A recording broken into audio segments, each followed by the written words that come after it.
Well, here we have it then, the new M5. It is BMW's most powerful road car, and it developed some quite staggering numbers. And so we've come to Cadwell Park to find out just how fast it is. Under the bonnet is a 4.4 litre V8 with 2 turbos. It produces 552 brake horsepower and 680 newton meters of torque.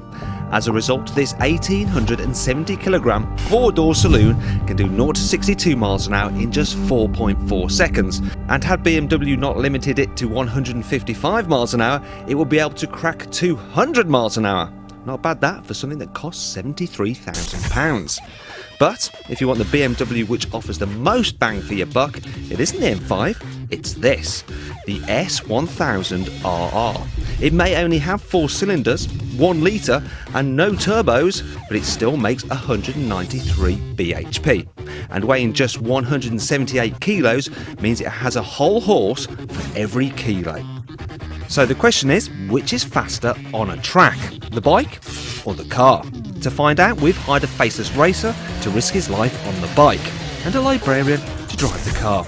Only joking, it's our resident racing driver, Owen Mildenhall, in a brown sweater. Cadwell Park may well be the mecca of motorcycling, but as the track is slippery today, the bike is at a severe disadvantage. So we're going to give it a 10-second head start and then see if a librarian in an M5 can catch it.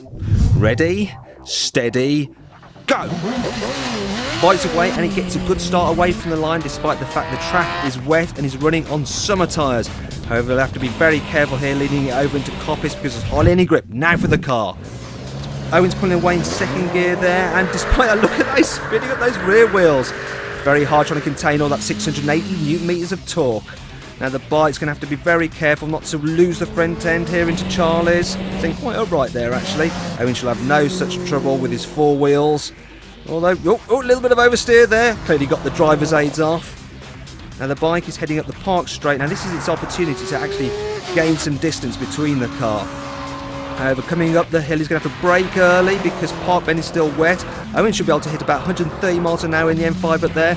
Bike turning in quite gingerly again. Car can go harder in on the brakes. A little bit of oversteer there. Once again, nicely dealt with by Owen. Out of Chris's curve, the bike's still very upright, worried about losing it, obviously. Whereas the car should be able to go pretty much flat out through there and just sweep down into the gooseneck. The gap is closing quite dramatically. Bike's heading down the hill now. Closely followed by the car now. For the first time, Owen has got the bike in his sights as they're heading to Mansfield. Hopefully the bike doesn't lose it here, otherwise he's going to have an M5 on top of him. Actually, it's Owen, he goes a little bit sideways. Bike does a little wheelie there, and he's turning up towards the mountain. Now, this should be very, very tricky for the bike. The M5's all over him, that's all you can see in his rear mirrors now. Over the hill, bike does a little wheelie. They're heading into the Hall Bends now. It's going to be particularly tricky for the bike here because of the conditions. Owen able to brake much later, makes it quite a bit of distance. Might even be able to take the bike here. Now they're heading into the hairpin, the bike remaining upright once again. It's very slippy, obviously. Yeah, so Owen goes slightly sideways, loses a bit of time here as they head down into the barn. With all the leaves on the track, that must be quite nerve-wracking for the rider. Whoa, going steady around there. Owen goes sideways again. The bike's able to nail the throttle now to make up some of that lost time. They cross the line. There's only about a second in it, so the M5 managed to make up about 9 seconds on the bike.